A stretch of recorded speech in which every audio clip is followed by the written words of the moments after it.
Hello students, now that we are aware of unit hydrographs as well as synthetic unit hydrographs, let us look into our last topic on topics of hydrographs, which is instantaneous unit hydrographs.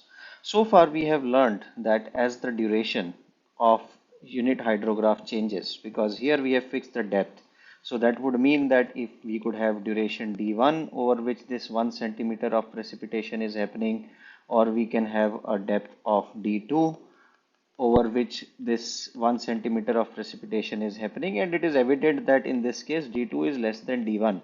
So if we talk about intensities, intensity in first case is going to be 1 upon d1 centimeter per hour, and in second case it is going to be 1 upon d2 centimeter per hour.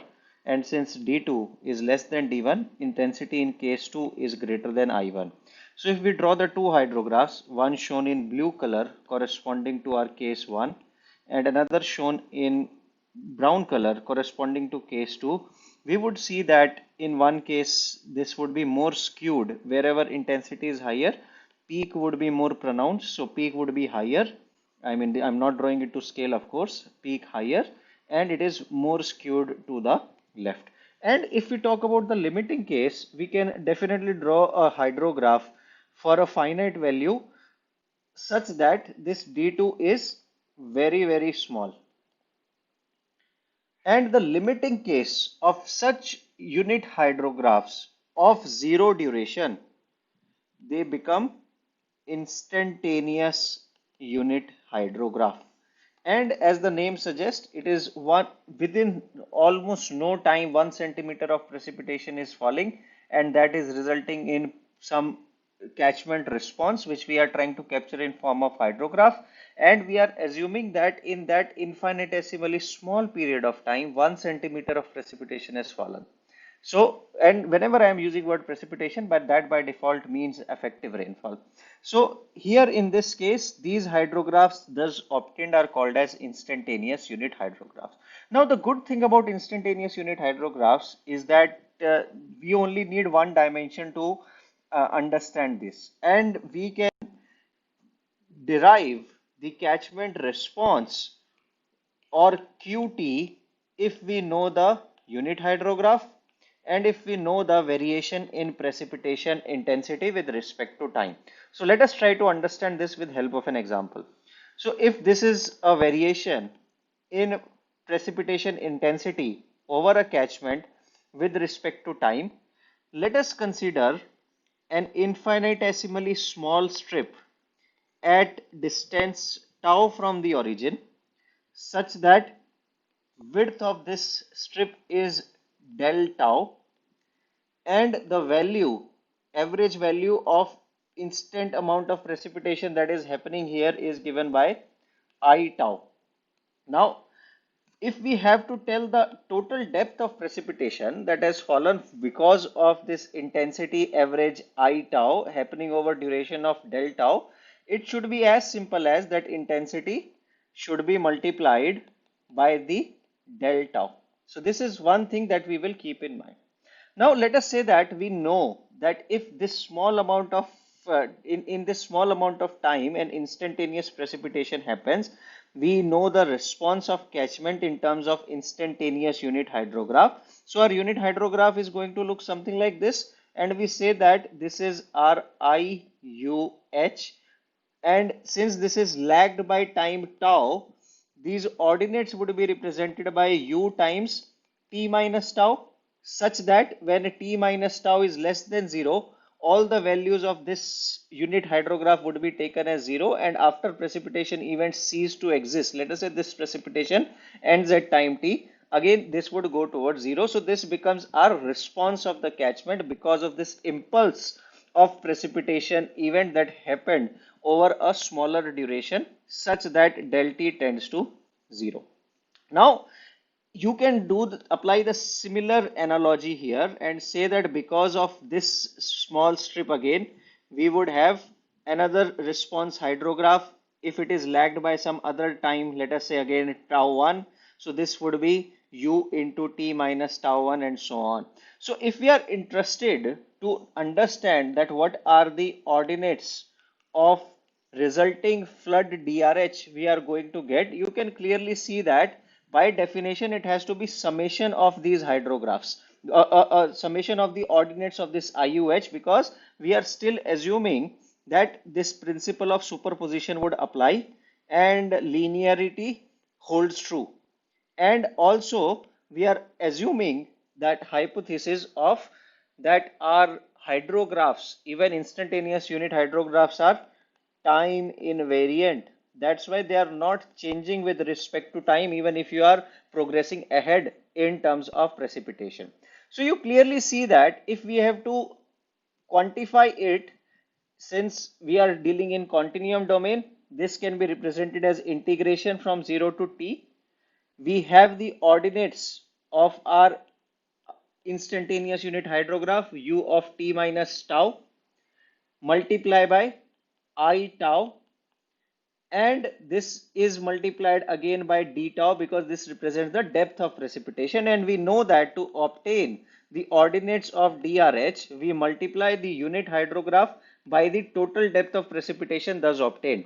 And in this case we note that we would take an integral with respect to tau and we will get our final expression in terms of t, because we know intuitively that our hydrographs look something like qt, where we have q here and time here, and hence we get to know that what is the response of our basin with respect to time for the discharge values. And that is how we solve this equation, which we call as the convolutional integral equation. And some of the boundary conditions that we have to keep in mind is that if precipitation ceased to exist, that would mean our IT or I tau would become equal to 0. And whenever we take that convolution with the hydrographs, we are going to get the zero discharge. So after precipitation, we are going to essentially operate in this area. Moreover, for t minus tau less than equal to 0, the ordinates of our instantaneous unit hydrographs are also taken as 0.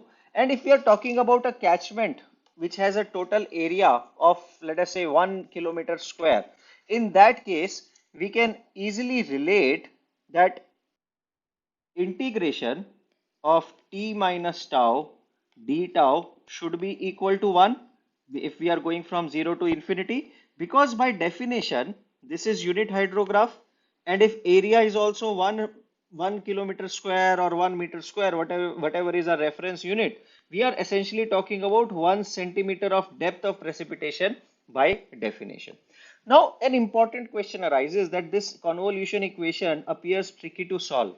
So how do we obtain the instantaneous unit hydrographs if we know the S curve from any of the effective rainfall that produces some hydrograph? So if you remember, we know that this S curve can be obtained from a d hour unit hydrograph by lagging it by d hour duration and add the resultant, as if this precipitation event is continuously happening for long enough time period of time such that time tends to infinity.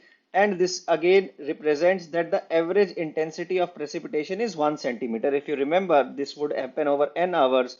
Total depth is going to be n times, total duration is going to be nd, and total depth is going to be n centimeter. So that's why we write it as, so I will make this as n centimeter.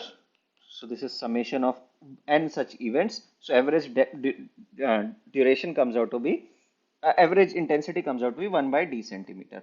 Now to derive the instantaneous unit hydrographs from a known S curve, what we will do, we will lag it by some smaller duration. And in this case, we will say that, let us say that we lag this entire system by small intervals such that delta t tends to 0, or the limiting case that we discussed as by the definition of instantaneous unit hydrographs. So if this is our curve 1, this is our curve 2, if we take difference of 1 and 2, we are going to get the resultant difference representing the total duration is of course delta t, because that's the lag we took, and average intensity of this precipitation was 1 by d. So we can say that if this 1 by d is written as I, the total depth of precipitation that would happen is I delta t. And to obtain unit hydrograph, we can divide the ordinates of this curve obtained by subtracting first S curve from second S curve by I delta t.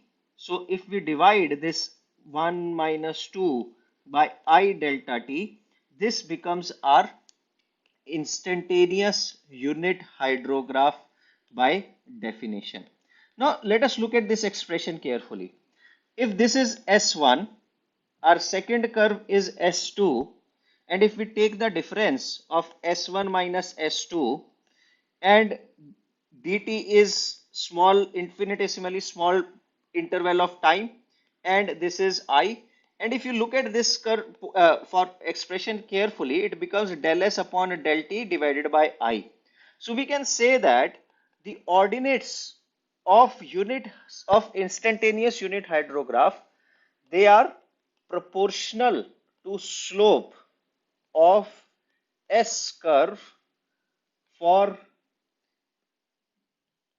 any DRH obtained for D our unit hydrograph. So basically this is slope of S curve obtained from D our unit hydrograph and not DRH.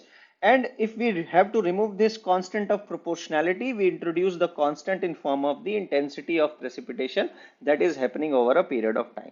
Generally, we use I as 1 centimeter, and representative S curves are obtained by unit hydrograph of 1 hour duration.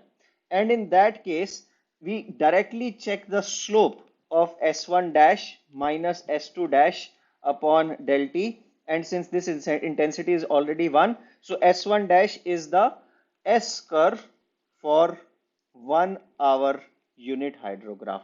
And hence, if we know the unit hydrograph for any duration, we can obtain the S curve for that duration, and from there we can easily arrive at the ordinates of the instantaneous unit hydrographs. Now the good thing about instantaneous unit hydrographs is that it only involves the parameter of intensity of precipitation, and we can derive and we can use this expression to obtain the basin response independent of duration of the ERH. So that concludes our discussion on instantaneous unit hydrographs, and now we will move to more interesting topics of flooding as well as open channel flow. Thank you.